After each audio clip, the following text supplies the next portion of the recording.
Women have the power to transform this world. We can end crime and violence if we all agree to do one thing: share. Let's share our wisdom, share our time, share our talents, share our finances, but most of all, let's share our love. This is the Female Solution.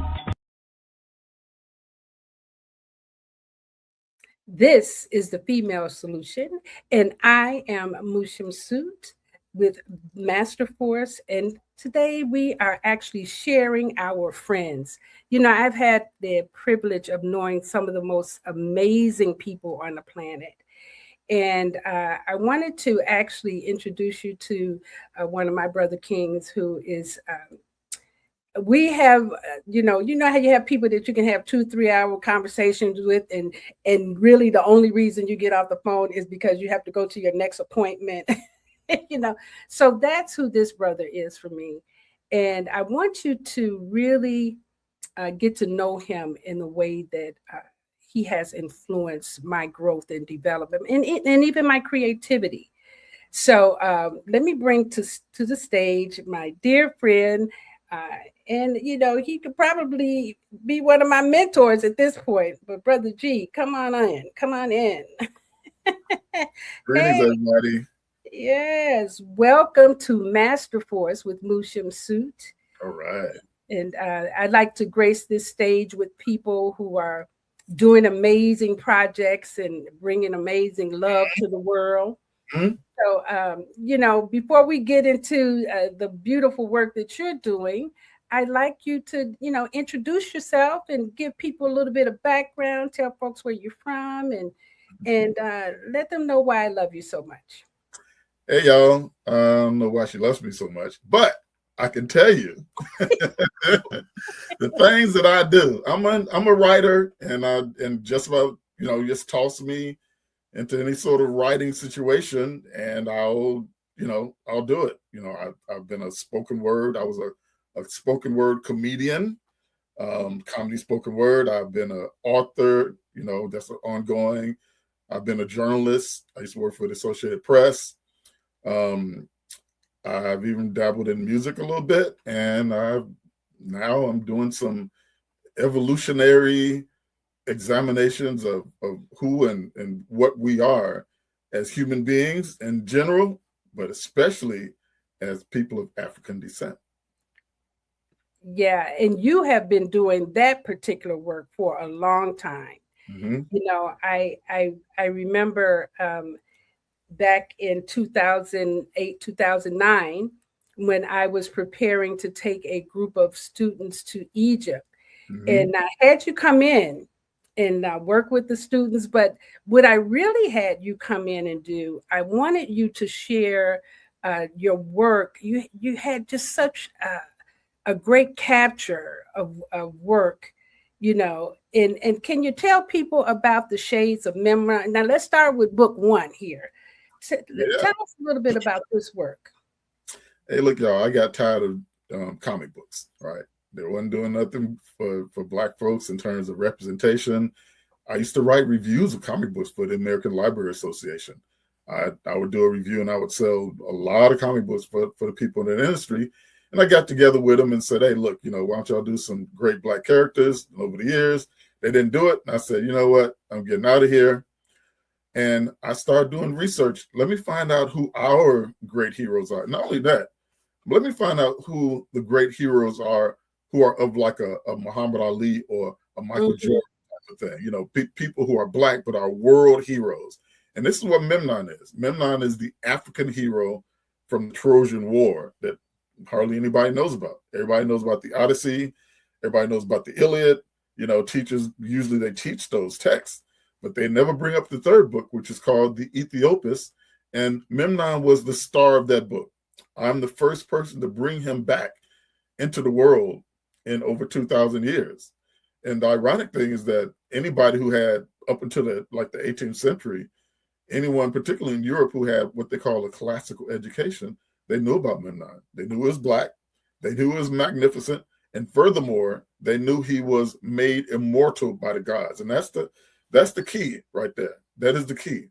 the gods, they revered this brother so much that when he was killed and, you know, out there doing good in the world, they said, we're going to bring him back and make him into a god. But he declined to go and live on Mount Olympus, and he went back where his own people dwell, across the great Atlantic Ocean.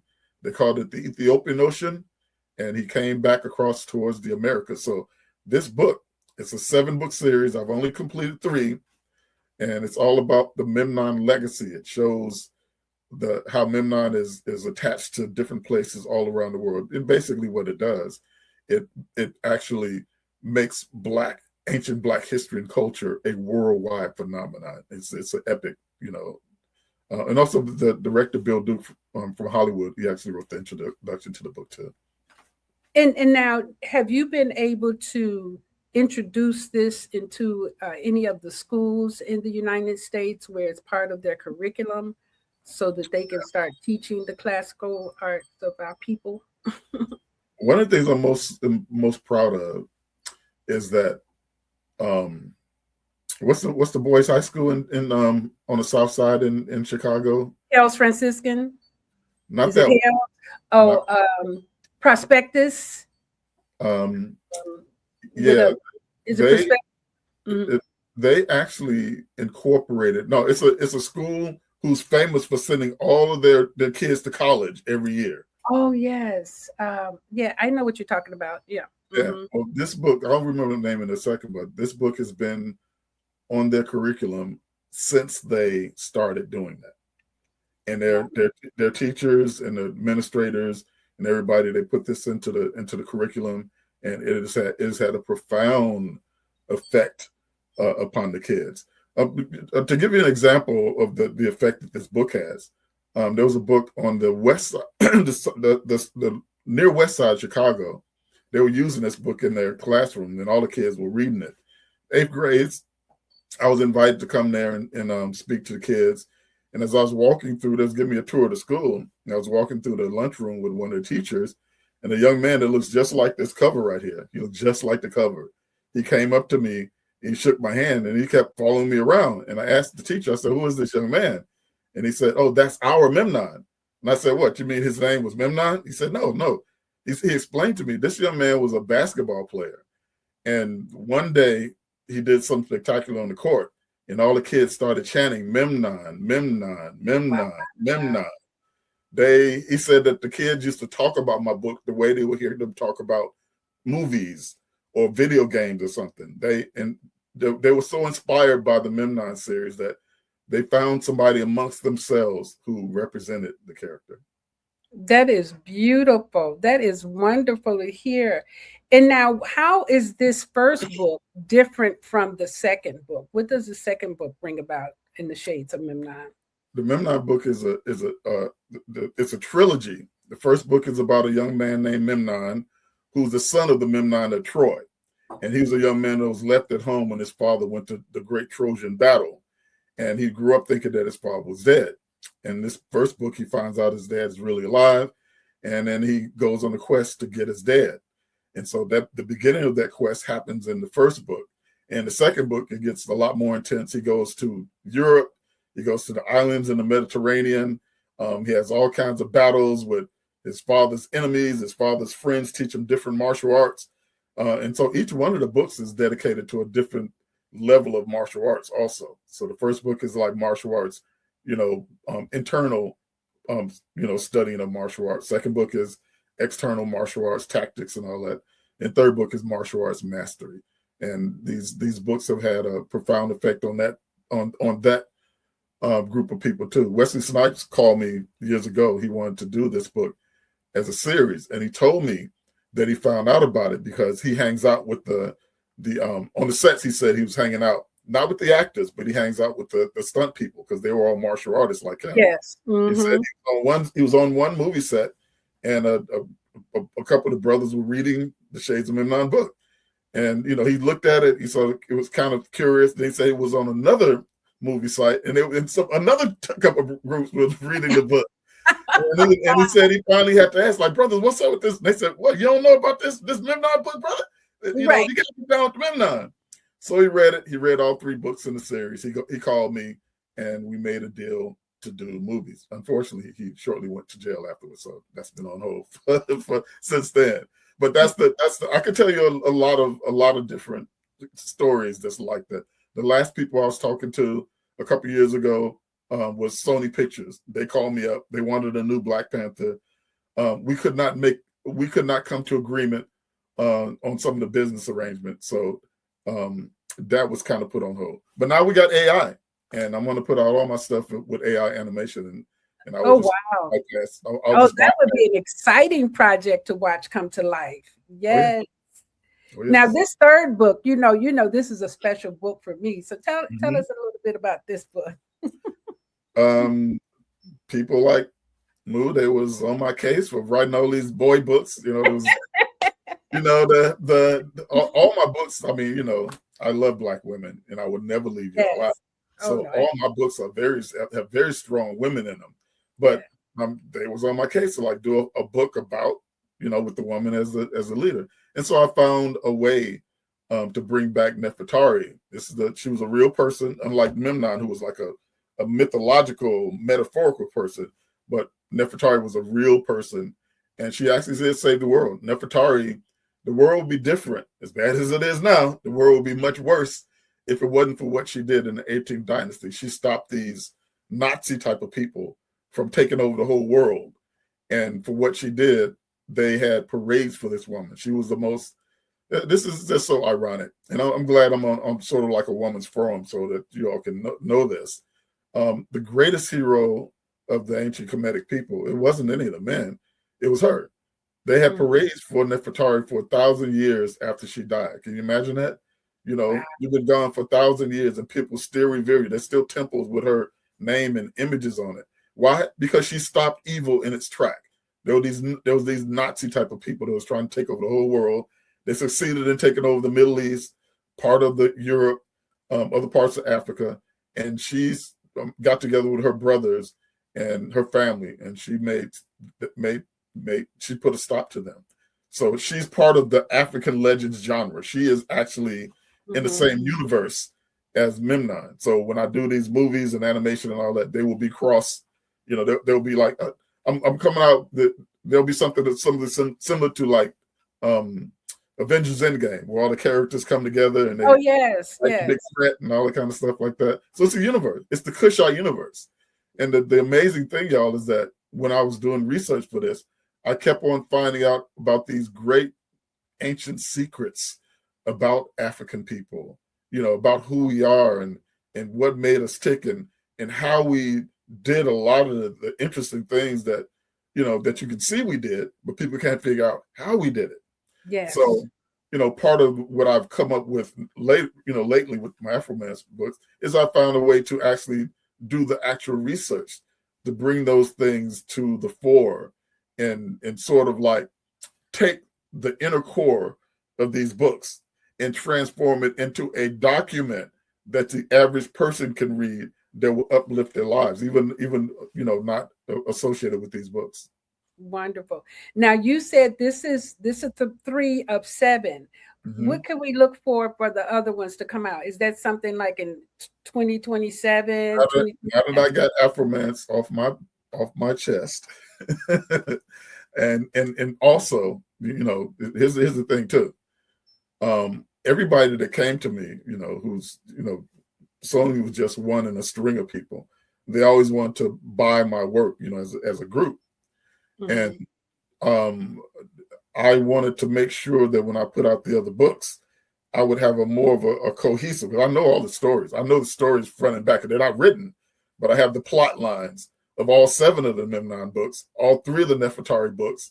I even have a book called Nimrod the Hunter, about the great hero in Mesopotamia. Y'all know all these. You know, Memnon is a 7-book. Nefertari is going to be a 3-book, and Nimrod the Hunter is going to be a 3-book too. And I have all those things mapped out and everything. So now that AI has come out, I will be putting all those things out. I'll be putting those books out. And the interesting thing is they will have a companion will be animation along with them. I love that. Now, where do you get your inspiration from to write and create this information? I have two inspirations. One is the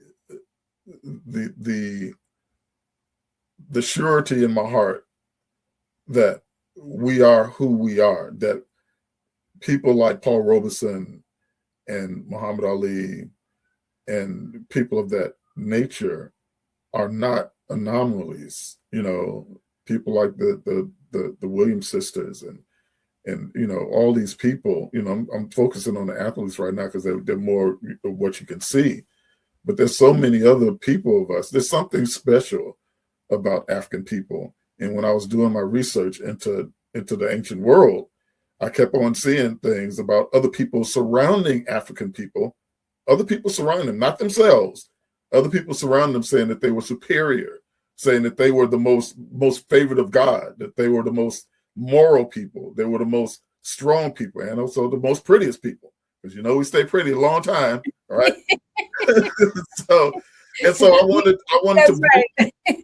yeah, I wanted to package that. That had never been packaged in in an adventure format, for our children to see. The Nefertari book. A sister came up to me. I saw a sister the year before last. She was homeless, looked like she was on her last leg. I gave her a copy of the book, even though I was out on the street on 125th selling the books. I just was compelled to do that. And I signed the book to her. She came back a few months later, the next year. This was the year before last, so she came back the next year. She's looking beautiful, and she came up to me and told me that this book saved her life. She said that she was going through things, and when Nefertari overcame the things that she overcame, it inspired her to overcome the things that she inspired in her life. She said she was engaged with a sort of like a women's upliftment group, and she had introduced my book as a reading source for these women. So this is what I write for. This is what I do. This is what I do my work for. And the reason why I haven't sold out, I mean, I won't tell you, but there's a lot. Starting with 20th Century Fox, a lot of people have come to me want to get these books, but I wanted to make sure that what I described to you about how these books affect people, I want to make sure that the productions, whatever animation or movie, continues that, and now thanks to AI, I will be able to do that. I know exactly what you mean. I'm working with an advertising company, and they sent me a video today and say, "Oh, we have the video for your summit." And I said, "No." I said, "We do not speak like that to our people." Mm-hmm. But they couldn't even hear it, and I thought that was interesting. Yeah, they look. What I found out when I was doing my research is it's not that they can't hear it; it's that they cannot accept it. Mm. They hear, they hear all these things, but they can't accept it. White supremacy and combined with prejudice against women, and that's a mix, and that's a mix, particularly when it comes to Black women. Yes, particularly when it comes to Black women, there's a strange mix because they don't want to accept the strength of Black people in general, and then they don't want to accept the strength of Black women in particularly when it comes to comparing them to their women who they've always dominated, treated as semi-slaves, made sure that they were always not a reflection of themselves and their womanhood. They were always a reflection of them. In traditional Africa, the woman has always been very, very free compared to the Western women. Women have just been able to contribute in ways that women here are just now getting to. The women's lib and feminism and all that kind of stuff like that. For women, Black women never needed any of that. We don't need that. Yeah, that's not even a part. Yeah, and then it degrades our men inside of that conversation. Yeah, we got. And this is the reason why I do my work. Look, I won't give it too much away. In the Nefertari book, she runs away. Runs away from being a princess, and she goes and out on her own, and and gets into different types of trouble. One of the things that happens to her is that she gets pregnant and has a baby by a man that is other than a man that loves her. But when that man, finds her, he did not reject her, right? He did not reject her, nor did he reject the baby. In traditional Africa, a woman's worth is not based on ownership of her body. Yes. Her worth is her own. Mm-hmm. And they love and they accept all babies. There's no bastard children in traditional Africa. Because we know that the children are from the Creator, regardless of the vessel they come through. Mm-hmm. They come here with a purpose, a mission, a meaning already, and they've chosen, how they enter. Yeah, women were blown away, particularly the teachers that have used the Nefertari in the classroom. They said that it really just uplifts the girls so much, and it gives them a sense of historical self-esteem from a woman's perspective. And a lot of times they said they would have discussions, and they will get to the part where this, the man that she loves catches up with her, and she's pregnant. And these girls, when they read that part, they don't see the man rejecting her or admonishing her, or downgrading her or doing anything like, well, I came to get you and I see you in this state, so I'm just take you home and kick you out the door and I don't want you. No, that's not how Black men who have been acclimated in true Black manhood. Black manhood is not manhood, and period is not based on ownership. It's based on clearing the field for safety. That's what we're supposed to do. We're supposed to clear the field for safety. That's why we're bigger, stronger.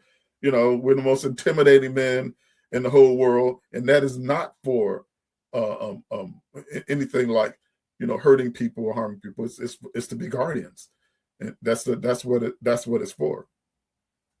That's wonderful. I love how you speak about that. In my moving, I have probably misplaced. I think I know where the books are, but I definitely am going to get another set. So where can we purchase these 3 volumes? Just send me an email, and so I can get around my Amazon thing because they've been doing me wrong. So do you want everyone to have your email? Yeah, that's fine. Greg.brotherg@gmail.com, and I'll get you some of these books. Greg.brotherg@gmail.com. Right. Yeah. Lou says she wants some of these books, so I'll get her some more too. And and the point with this, y'all, is that I wrote these books to be not just forms of entertainment. I wrote these books with the same intent that your average griot in Africa writes, where the average griot in Africa, what they're doing is they're transmitting messages, meaningful messages, but they're doing them in story form. And if they're clever enough, they can do it where the young people can get down with it, because there's the action, is what the character did and all this kind of stuff. But if they're clever enough and they're intensely deep enough within the culture, then they can put something in there that the elders will nod their heads and like, yeah, he's really saying something. That's how the books are written at a 5th grade level. They're written at a 5th grade level. But when I first put the first book out, that Nuda showed y'all, they gave me the Best New Author of the Year award. This was in Chicago. It's something called the Black Book Fair. They said that Chicago Defender newspaper, they later on, about a couple months later, they did a whole thing on me. They gave me a whole page in that newspaper, and they called me. The people, the editorial board called me. They said, "Look, we want you to get ready because we're going to do a whole page on." I said, "What do you mean?" He said, "No, we don't do whole pages for anybody, for anything. We're a small newspaper, Black newspaper. We need our ad revenue. We're not even going to put an ad." And I said, "Well, why?" They said, "We have not come upon anything like this since the classics that came out in the 20s, from all those type of classics." And so I said, wow, I was really flattered about that. Why? Because I had and I continue to achieve my goal. And my goal is to strengthen Black people and make us stand strong and stand tall amongst the nations. And there's so many other authors and so many other media, entities that they're not doing that at all. And it hurts and harms us in so many ways, and I can't take it. Now, is there a reason that you left Chicago and moved to the East Coast? Is that inside of being able to be more creative with your work? Business and networking. Mm-hmm. Since I've been here, I've achieved great things in terms of like business and networking. I've been on C-SPAN. I've spoken in front of the United Nations 3 times now. Mm-hmm. Because we'll get into that later, but I'm an inventor. Okay, so I have an invention that I spoke to the United Nations about, but it's all hooked.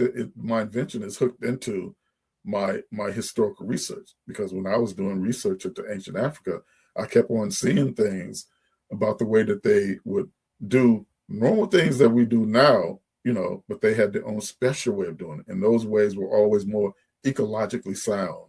They were always non-poisonous. And they were always things that they can do without degrading other human beings. And this is the type of invention that I've created. It goes in with my whole thing. I'm the founder of Guardian Media, and everything that I do is based on guardianship. Human beings were not created to be killer apes.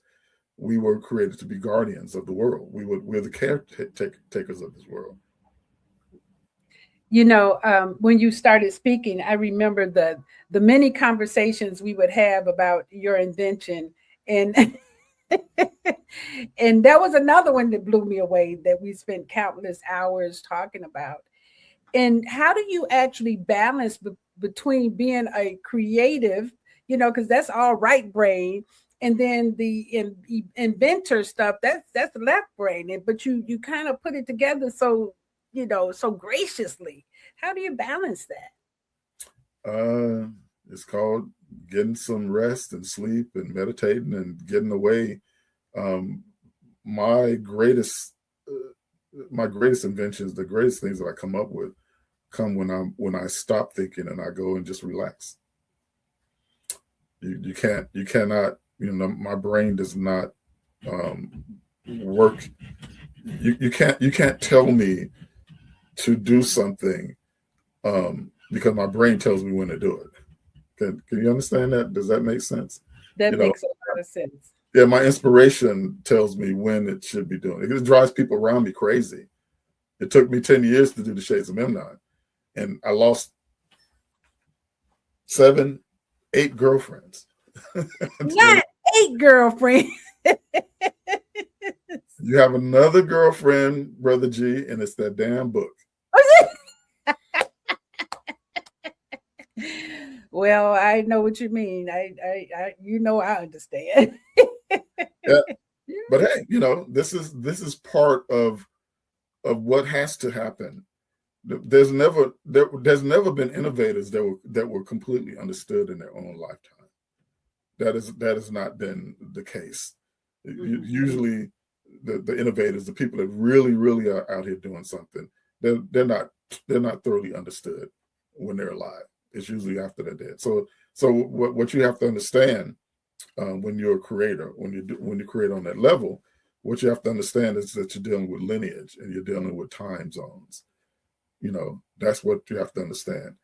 And if you are like me, you can also enjoy your life, step back and every once in a while do the things that you want to do and that you like to do to keep yourself grounded and keep yourself healthy. That's what you have to do. I have to beat back myself, my creativity a lot of time, because in order to get a good night's sleep, I have to stop myself from getting up at 3 o'clock in the morning. Oh yes. Now I want us to take a brief break, and then I want us to talk about this next phase of your creative writing, your creative genius. so that people can see what you have next. And before we get into the Afromance, okay? On Saturday, April the 18th, we invite you to join us for a full day at the Master Force Leadership Summit 2026. We will have a great time with morning meditations, breathe with me sessions, micro workshops, and an abundance of nurturing and support to move our community to the next level of Ubuntu, prosperity, and sovereignty. Get your tickets today on Eventbrite. We look forward to seeing you. Thank you.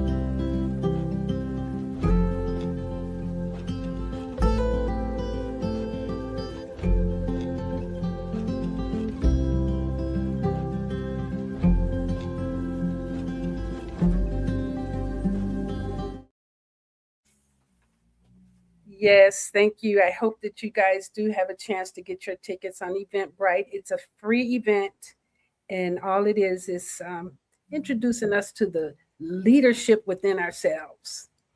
So much that you and I talk about in that realm, don't we? Mm-hmm. So I wanted to have this discussion about, I think when you called me about this, it blew me away. It just, well, I'm always in awe of your work. There's always a new level to you, right? So I don't know what's coming next. So when you actually shared this idea with me, it hit home so well because you know, as a writer, as a creative, it demonstrated another way that I too could move into sovereignty with my work, because that's our conversation. How do you own your own products, and actually work with your clients? So can you tell us a little bit about this, the creator's revolution, and then we can go through some of these slides and see what it is you've created? Yes, indeed. Well, this is, I consider the blockchain MPP, multimedia publishing, platform I have here. I consider that to be probably right up there with my other, my other invention. And this one frees authors and creative people in ways that's people never been able to do. This is several blockchain technologies. And blockchain technology is something I've been studying since like 2013, and with an eye towards finding out, how do I get a hold to this so that, I personally and other, creative people I know and people who just want to give a message, how can we do this and step into the new world in a new way? And from both a personal standpoint, I feel that way, but especially from a cultural standpoint. Basically, y'all, the only reason why Black folks have not taken over in terms of the entertainment, messaging, and all that kind of stuff is because people step in and just shut us down. They don't give you away. Every once in a while, some brothers in the NBA get smart and get kind of bold. And they say, you know what? Everybody's coming to see us. Let's start our own league. Yeah. And then the powers that be said, well, y'all could do that, but we'll make sure that nobody ever sees your league. We'll make sure that nobody will ever advertise on your league. All right. We'll make sure that if you all do some crap like that and try to get off the plantation, we're going to make sure that you all are there by yourselves. So don't you dare. You shut up, we'll give you a little bit more money, and y'all just stay where we are, and we'll still, keep telling you what to do. This will destroy that ability. The blockchain MPP will destroy the ability of people to do that at all. This is a platform that allows you to publish what you want to publish in digital form. It's people see it inside of a browser. Okay, you don't need to upload or download any type of special viewer or anything like that. But it is the browser is attached to a blockchain technology platform, which allows you to put whatever it is that you want to put up. Nobody can censor it. Nobody can take it down. And you're able to actually work with people and get paid with it in ways that are extraordinary, way beyond anything else. Can you go to the next slide there? Let me show you some of the stuff here. So here's the traditional platforms. Your audience is rented, okay? It's through somebody else's algorithm. With a blockchain MPP, you own your own buyers. You know who they are, all right? They're directly to you. The content lifespan can be whatever the platform says it is. They go out of business, your stuff goes out of business with them. Yep. Or they can bamboozle and do all kinds of stuff. With the blockchain MPP, it's a lifetime thing. Why? Because to just give people a example, blockchain, most people know about Bitcoin, but there's way other types of blockchains. And I'll put it this way: blockchains exist as long as the internet exists. Mm-hmm. And they can even exist outside the internet if you have certain type of configurations. Blockchain is here forever, for good. It's going to outlive us. It might outlive the human race, right? And if you put something on the blockchain, I'll put it this way: it's like finding a wall on a mountain in a valley. Okay, this is how working with the MPP is. You chisel out a piece of mountain. Okay, you have to get there through caves or whatever, and nobody knows how to get there. You put what you want on this cave, on the cave wall with a chisel, and it never leaves. Now, when people want to read and experience it, what you do is you give them the key to get through that cave, to get to that same place and take a look, right? And imagine there's a force field that's keeping anybody out who you don't give a key to get in there, right? So it's this space that you carve out, right? It's just like that. You actually, as the creator, own that space, and the person that comes in to get down with the space, they become co-owners of the space. The space itself is like it's like a piece of property online that never goes away. That's why it's called a perpetual. It's a perpetual publishing platform. That's what it means. MPP is a multimedia perpetual publishing platform. That's what it is. And you can actually make this scarce also. Back to that same analogy. What if you made it so that only a few people can come there and look at your little, your little inscriptions on that wall, and other people can't come in there? So that means you make your thing scarce. And then the secondary market, this is where it really gets very, very interesting. You as the owner of the material, and other people that come in they become co-owners. You still maintain control of it. Let's say if you're an artist, and you sell your painting right now in today's world, somebody could buy your painting from you for $500, and they can sell it for $5 million, million 5 years from now, and you wouldn't get anything. That's right. With the blockchain MPP, you will sell that person digital access to your artwork.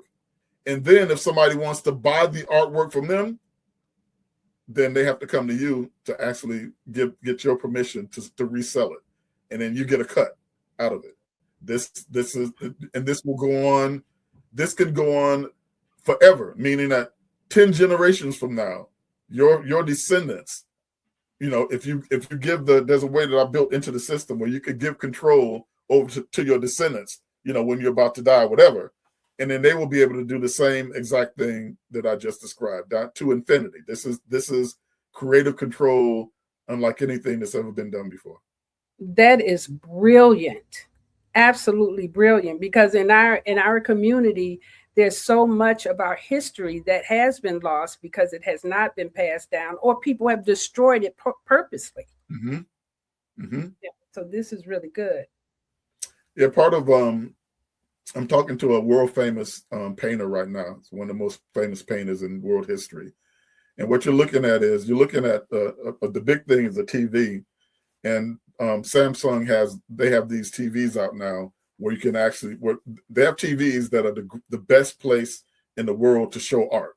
That's because the TVs are configured to show light from within the TV into the art and beam the art out into you. So this creates an extraordinary gallery experience. This is above the level of even a fine art print, because you can adjust the lighting of these TVs, right?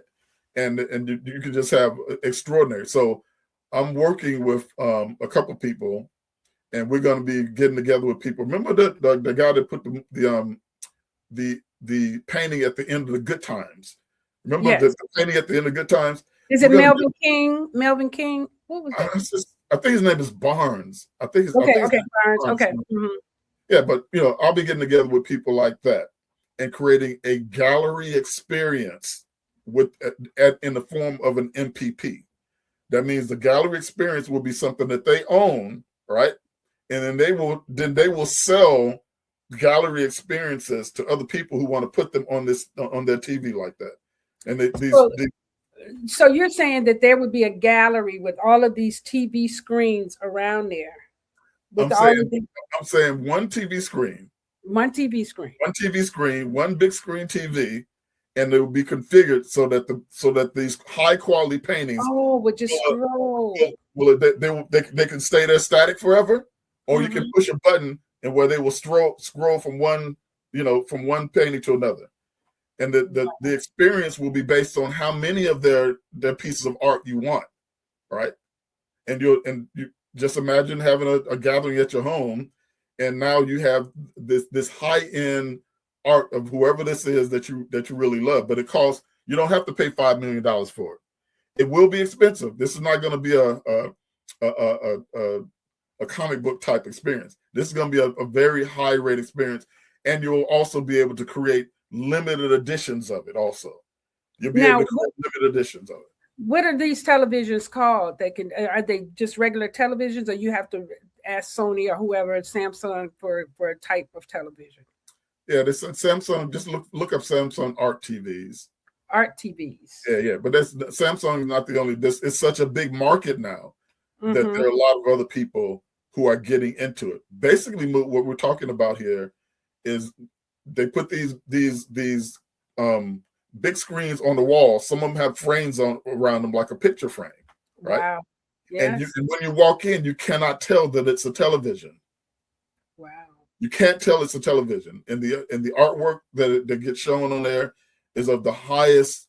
It's the most high quality that you can have art shown in of ever in human history, except for a very high end, sort of like a museum with very high quality lighting, and all that kind of stuff like that. It's going to be the best way, and I'll be working with some artists, to market their gallery experiences. And there will be nobody will be able to duplicate it. Nobody will be able to manipulate it at all. So what you're looking at right here, if you are it's showing a comic book. So let's say you're at a comic book convention and somebody's bought your digital comic book, and what you do is you will now go into you can actually do this on any type of iPad or something like that. You take your little stylus and you write them a signature, right? Yeah. You write them a signature, right? And you also take a selfie with them, okay? All of these things can be layered. And then when that person goes to the MPP online forum, they will be, when they open up their comic book, right before the comic book starts, will be that all this interaction with you. That'll be right there in front of them. Oh wow! Right? Yeah, so this is above the level of just a book signature, all right? And what I just described to you will last forever. So you'll be able to pass that comic book with your digital interaction and signature on it. You'll be able to pass that down to their descendants because it's blockchain based. Now, are comic books, are they still doing a lot of comic demonstrations and expos and all of that? Yes. Is that still happening? Yeah. There's even more Black comic books these days than they were. Unfortunately, they're usually clones of white folks' comic books because we don't know enough about our history, and we don't have enough variation in our culture to know what to do, otherwise. if I started a comic book company, you wouldn't see a superhero. All right. There's so many other things that we can do with it. So here's a way for you to actually create limited editions of whatever it is that you use an MPP for. You can have one of these edition, let's say like the gallery experience. You can actually do something like go and create a special documentary. You could interview the people's family, have them go into and get some like family archives of their loved one when they were alive. This might be somebody who's passed away, and put that in a special edition of this gallery experience, a special edition of the gallery experience, right? And that wouldn't be a part of the let's say you make only 200 of these, all right? So only 200 will be these special gallery experiences that show a documentary attached to the MPP, right? That's attached to the MPP. Then the rest of them can just be, just a regular gallery experience. So you can do that in many ways. You can do this with music. If you all can understand what can happen if you do that with music, you put your own albums out, you go and you meet your fans, or you have some type of sweepstakes for your fans, and you have somebody win, let's say a one-on-one with you, okay? Win a one-on-one with me, and I would now take that one-on-one and I will put it onto your album. It'll be a part of your album that only you have access to, right? Only you will have access to, but other people. And I can do the same thing with other people too. There's a singer named Chris Brown who he charges fans like hundreds, I think $1,000 to take selfies with him. He could use this thing and actually give those fans some real serious value.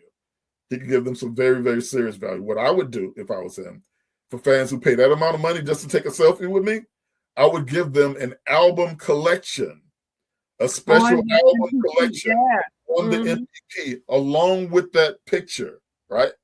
Right? There will be a family heirloom that will go down in history. And also with this, y'all, you can put sponsorship with the MPP. You can put sponsorship with the MPP. My books that that Moo just showed y'all, I can actually make a deal with all kinds of people, with barbershops, to promote the Nefertari. I can make a deal with like, hair shops for women or whatever. And I can actually have a poster in their place of business where people can come in, sit down while they're waiting to get their hair done. They can actually hit a QR code where a preview of that book, they'll be able to read a preview of that book on their iPad or their phone while they're sitting there to wait, get their hair done. Before the preview or after the preview, I can put an actual message from that very shop, and then if the shop wants to pay me enough money, I'll put a permanent message in there. But I can do all this stuff. I can put messages in. I can put sponsorships in. I can take sponsorships out. I can change the language of the books. This is unprecedented. It's 4 o'clock. Mm-hmm. Now, what is this more of the looking at the brilliance of the? Yeah, this is that artwork. Another thing that you can actually do to augment this, they didn't quite show it right. It's showing some swirls on there, whatever. That's the only thing they knew how to show. But you can actually use AI to actually augment this also. You can make AI make that painting come to life, right? You can make it birds fly by, a deer run through it or whatever, and then it'll snap back to what the author, what the painter painted, right? So it'll be a digital multimedia experience of this stuff. You'll see the static art, the way they painted it, but then the AI will bring it to life and make, have some sounds and like it's moving and a little bit of the light vibrating. A bear could walk through there, or whatever, or I could animate the artist himself walking inside of their art, walking inside of his own landscape. I can animate that artist. All I have to do is take a picture of the artist and that could be a part of the limited edition that we're talking about. In fact, not only could I animate the artist, I could animate the artist and his current family that's still alive. Wow. Walking through that landscape and say, hi, thank you for, for purchasing my gallery experience here. This is my family, you can do all that. So AI combined with this enables me to do that type of experience. So this is what you can do. You can offer free samples. You can hook the audience with the free samples. You can charge recurring subscriptions, unlock serialized chapters. This could actually revive the old system where people would do the Boondocks used to be in the newspapers. It used to be a newspaper. And I was thinking about Jet. Remember Jet? People had subscriptions to Jet and Ebony and all of that, all of those historical documents. This could revive all of that. This could revive all that. This could revive the Black newspaper business. And instead of having little boys and little girls outside selling you physical copies of the book, they can actually have a little panel that they hold up that you come by to buy the book. To buy the newspaper. You can flash onto a QR code, and now that PPP, that MPP of that newspaper will jump onto your screen. Okay. Wow. Now you just went that I was even trying to imagine that. That just took me that is very futuristic, extremely futuristic. Yeah. Total empowerment. Total empowerment. You can have all kinds of stuff where you're interacting once again with the Black community in a very visceral type of way, where nobody has to come in. So this is what you can do, y'all. With the MPP, you don't have to go through somebody else's algorithm. You can actually, if you are a person that has a nice amount of followers and any type of social media, you can use the MPP to supercharge that. Okay, you can actually supercharge that with an MPP. So this is the way the generational wealth thing goes. The buyer acquires the asset. The fan requests the transfer. Let's say somebody wants to buy the asset. The creator says, "Okay, let's take a look at this," and then the creator says, "Okay, I'm gonna approve the sale," because the authentication. This is what I want to express. The authentication of the digital item rests with the artist forever. The artist is the one that authenticates. That's the reason why the fan must come by. Once the fan gets a digital copy of this, it's all a digital copy. But once they get a digital copy of it and they want to sell this digital copy to someone else, then the artist, the creator, will have to give them the right to do that, because the creator has the key to the blockchain. And the key to the blockchain is the key to you become your own gallery, y'all. Okay. Yeah. And it becomes a family legacy that you have to have a key to actually acquire or get into it or to see it. Right. You have to have that. So let's say down there it says the inheritance, the buyer passes away. Yeah. Family transfers, from the administrative panel that I have control of over my book, or the other, or somebody else who gets into the platform will have control of it. And now that archive becomes a family legacy. Wow. Oh, and incidentally, y'all, if you meet an author several times, you can take a selfie with that author, and that author will have the ability to, over years, upload another selfie with you, so that now when you go to read your book, you'll see yourself interacting with your author that you love so much over the years. Is this the perpetual ad impression? That's what that gives you? This is the perpetual ad impression. Mm-hmm. You can do advertisements for as long as you want to. An unbreakable media empire. This is off the chain. Mm-hmm. Yep. So now, how do people actually begin to conceive the use of this? What are you going to teach a class? There will be some video stuff that'll come out, and I've already got some video stuff already up there. That I'm gonna just do some more extensive stuff about that. And there will be some examples. Myself, with my own book, I'm going to start speaking out about it, and and all of that myself. But this is imagine creating something like Soul Train, where you never have to sell out, where you never have to make a deal with someone who's going to try to undermine or cut out your stuff, because a lot of people don't know this, but Don Cornelius, Dick Clark tried to buy Soul Train, and I guess he just didn't want a brother to, have his own little empire. And he tried to buy him out. He said, I own the space that you are occupying on television. And I don't appreciate you trying to do this out of my control. So I'll buy. I have enough money to buy it. I've been doing this for a long time, since the 50s. You just came along in the 70s. So I'll buy it. I will allow you to still be the host of it. And, Don Cornelius was a real one. I won't repeat what he said here, but he basically told him to get out of space.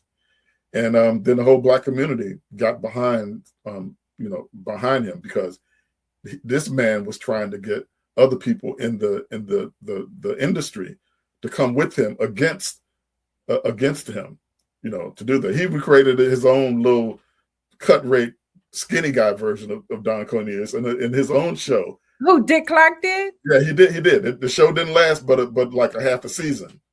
Oh my goodness. But it didn't fly.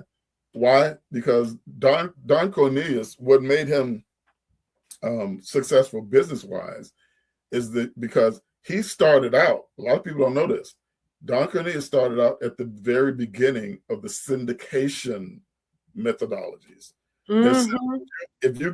There's one thing where you create a show and the show is regional or in your own city, but if you can get people to pick it up for syndication, that means that you get advertising revenue, you get national advertising revenue, and then you get local advertising revenue. And he just happened to start his thing during that time.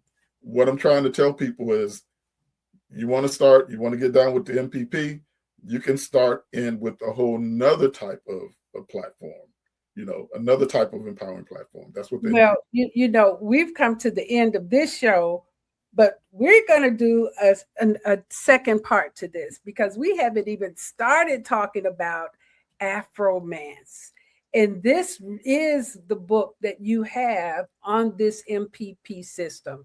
Yes. So will you come back next week so we can, and I want to give people an experience of this. So let's create that experience for them. And just, I want them to see how you've done this. This is brilliant. It's more than innovative. It's so inspiring to see a way of keeping our treasures to ourselves, and for our family. So will you come back? I will be glad to come back. Wonderful. Thank you so much. Thank you, Brother G. This has been awesome today. And for those of you who have been here with us, thank you so much. But come back next week, because we're going to talk about this brilliant piece, Afromance. And it is more than just a story. It's so scientific. But how would you summarize it, Brother G? Quick. It says it on the cover: our pro-social sexuality origins and the Kemetic chemosignal theory stack. Wow. Excellent.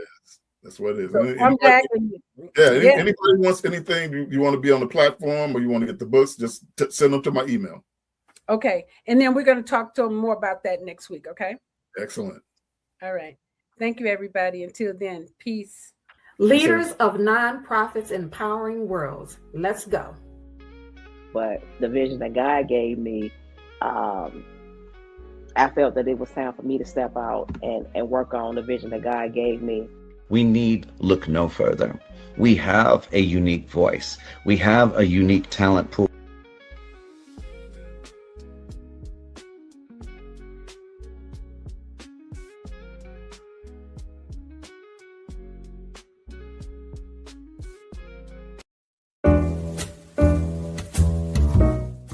We've come to the end of our show today. If you missed any broadcasts, go to our website for the audio and video archives at www.thefemalesolution.com.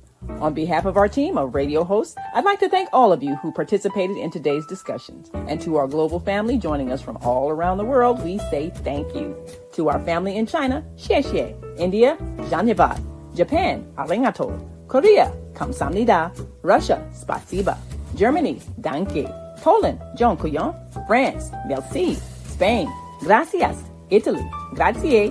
Egypt, shukran. Ghana, madasi. Nigeria, eshe. South Africa, Ngiyabonga. Senegal, Jaref. Kenya, Asante. Israel, Toda. Pakistan, Shukriya. Afghanistan, Tashakur. Saudi Arabia and Palestine, Shukran. Assalamu alaikum wa rahmatullahi wa barakatuhu. Thank you, and may peace be upon you and the mercy of God and God's blessings.